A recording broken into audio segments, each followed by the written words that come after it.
My dad was extremely supportive and extremely caring with us. With him, I traveled to many parts of the world.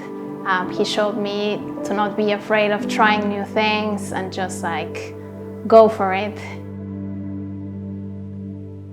I had to head back to Mexico as soon as I could. And from one day to the other, I was dealing with a funeral and with all of these strong emotions of losing a loved one. When I went there, it was a really traumatic experience, just dealing with the process of the funeral and talking with people and sometimes feeling very uncomfortable. And that's why I started to research the topic of death and understand with a first-hand experience, what can we do better? We have a very polluting and outdated death care services industry. For example, there is tons of embalming fluids that goes into the groundwater.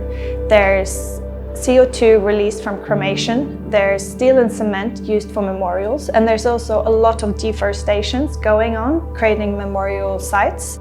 I kind of realized that definitely there should be a better way to go through grief and memorialize a loved one.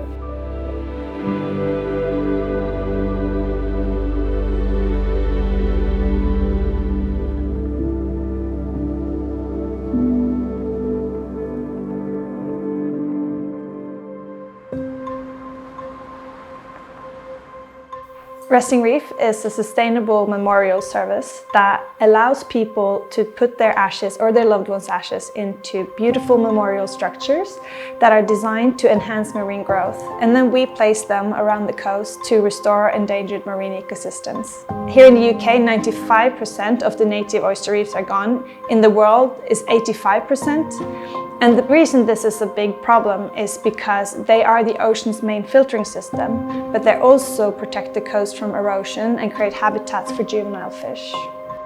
It all started actually 2 years ago, where Aura and I met at our masters at Royal College of Art and Imperial College London. There was this competition hosted by King Charles, Sir Johnny Ive and the Royal College of Art, and they were asking students and alumni to come up with ideas tackling climate change. And that's where we got together as a team and brought our interest into becoming Resting Reef. We take the ashes, which are very rich in calcium phosphide, and we combine them with crushed oyster shells and other biomaterials to create a formula that can then be 3D printed into reef structures. So far, we've been able to do initial testing with our formula. We've also been able to 3D print our reef structures. We've also been quite lucky receiving a lot of traction and awards with what we're doing. We got an Innovate UK grant that allowed us to do market discovery. We were able to interview more than 250 people and realize how there is a big market and desire for alternatives like Resting Reef. We've also been very lucky getting a lot of traction and interest from media, but also from people that just believe in what we do. The next big stage for Resting Reef is launching our pilot reef, and this is super important for us because it's the project that will allow us to test our formula, our design structures, and also place these structures in a real marine environment.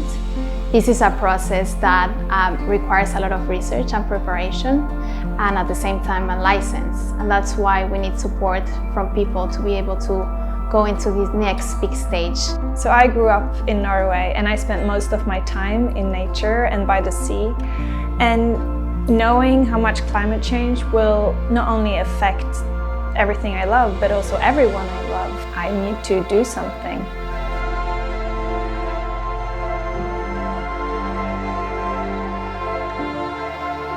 My father was a civil engineer and he was actually working also in marine environments.